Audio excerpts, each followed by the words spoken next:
স্ত্রীর করা মারাত্মক দুইটা গোপন ভুলের কারণে স্বামীরা তাদের সংসার জীবনে কোনো উন্নতি করতে পারে না। আপনারা হয়তো অবাক হতে পারেন যে স্ত্রীরা এমন দুটো কি কাজ করে থাকে যেটার কারণে এত বড় কিছু হতে পারে। হ্যাঁ, আমরা নারীরা অনেক বেশি অকৃতজ্ঞ, এটাই প্রথম পয়েন্ট। আমরা নারীরা অনেক বেশি অকৃতজ্ঞ। আমি একটা নারী হয়েও কথাটা বলতে বাধ্য হচ্ছি।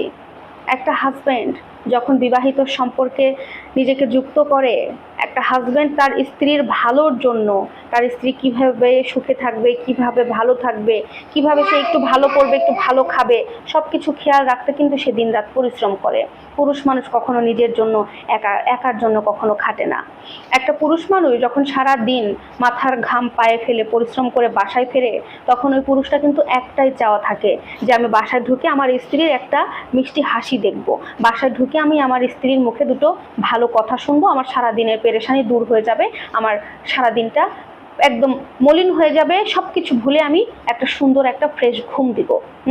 কিন্তু এই আশা, এই স্বপ্ন একটা পুরুষের পূরণ হয় না।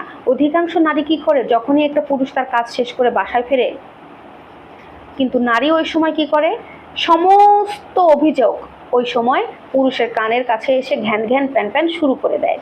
তোমাকে ফোন দিয়েছি, তুমি কেন ফোন ধরো নাই? তোমাকে কেন এত ফোন দেওয়ার পরেও পেলাম না? তুমি কোথায় গিয়েছিলে, কার সাথে গিয়েছিলে, এত সময় পরে কেন ফোন ধরলে? আমার বাসায় চাল নেই, ডাল নেই, চুলা জ্বালানোর আগুন নেই। মানে নানান ধরনের ঘ্যান ঘ্যান প্যান প্যান এগুলো করতেই থাকে। ওই সময় একটা পুরুষের মেন্টাল মানে সেটেলমেন্ট কিন্তু ঠিক থাকে না। তখন সে রেগে যায়, হুট করে তার স্ত্রীকে দু চারটে কথা শুনিয়ে দেয়, তখনই সংসারে অশান্তি সৃষ্টি হয়ে যায়। আবার অনেক নারীকে দেখবেন স্বামীকে জবরদস্তি করে বলে যে আমাকে 5,000 টাকা দামের শাড়ি দিতে হবে, আমাকে অত টাকা দামের গহনা দিতে হবে, আমাকে এটা না দিলে আমি ঈদে যাবো না, এটা না দিলে আমি এই করবো না, সেই করবো না, নানান ধরনের মানে ব্ল্যাকমেল করতে থাকে।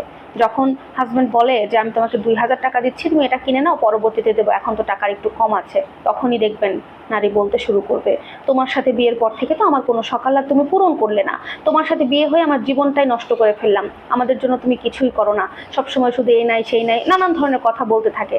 এই কথাগুলোর কারণে কিন্তু একটা পুরুষ মানুষের অন্তর ফেটে যায়, এটা কোনো নারী দেখতে পারে না, যে কারণে কষ্ট পেয়ে ডিপ্রেশনে চলে যায় এবং টেনশনে থাকতে থাকতে সে তার কোনো কাজে ফোকাস দিতে পারে না, তার সংসার জীবন ধ্বংস হয়ে যায়, স্ত্রী তার মন থেকে দূরে সরে যায়, তার কর্মজীবনে সে কিছু করতে পারে না, এভাবেই তার ধ্বংসটা নেমে আসে।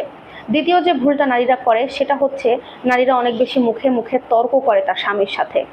অনেক নারী এমন আছে, স্বামীর সাথে তর্ক না করতে পারলে পেটের ভাত হজমই হয় না। হাজব্যান্ড যদি একটা কথা বলে, স্ত্রী উল্টো আরো 10টা কথা বলে স্বামীকে চুপ করিয়ে রাখে। কোনো পুরুষ কিন্তু চায় না, পছন্দ করে না যে তার স্ত্রী মুখে মুখে তর্ক করুক, তার স্ত্রী হাজব্যান্ডের মুখে মুখে তর্ক করুক, এটা কোনো পুরুষ চায় না। যে নারী তার স্বামীর সাথে মুখে মুখে তর্ক করে, ওই নারী কোনোদিনও স্বামীর ভালোবাসা পায় না, তাদের সংসার জীবনে ধ্বংস ডেকে আসে।